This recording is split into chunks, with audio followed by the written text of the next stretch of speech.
Hi நண்பர்களே, kids ஸ்டோரிக்கு வரவேற்கிறோம். இங்குள்ள கதைகள் மினுமினுக்கும், கற்றல் ஒரு மாயம் போல இருக்கும். வாங்க நம் அறிவு பொக்கிஷ வேட்டையை ஆரம்பிப்போம். The Tortoise and the Bird.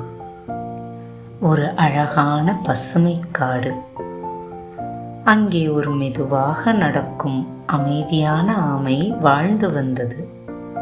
ஒவ்வொரு நாளும் அது வானத்தை பார்த்து பறவைகள் உயரமாக பறக்கும் விதத்தை பார்த்து ஏக்கத்துடன் இருந்தது. ஆமை மனதில் எண்ணும், ஆஹா, நானும் இப்படி பறந்தால் என்ன அருமையாக இருக்கும். ஒரு நாள் ஒரு சந்தோஷமான பறவை கீழே பறந்து வந்து ஆமையின் அருகில் அமர்ந்தது. ஆமை நண்பா, இன்று ஏன் இவ்வளவு சோகமாக இருக்கிறாய்?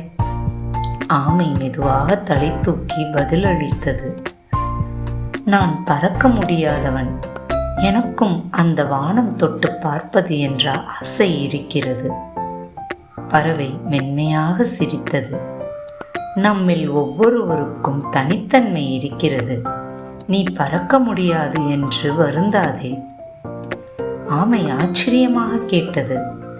நானும் சிறப்பானவனா? கண்டிப்பாக. நீ பொறுமையானவன், தைரியமானவன். முக்கியமாக உன் வீடு எப்போதும் உன்னுடன் இருக்கும். இது எங்களுக்கு கூட கிடைப்பதில்லை. ஆமை இதை கேட்டதும் அமைதியாக சிரித்தது. மெதுவாக தலையை ஆட்டி, ஆம், நான் என்ன மாதிரியில் இருப்பினும் அதில் ஒரு சிறப்பு இருக்கிறதே. அதுதான், நீ உனக்கு உரியவன்.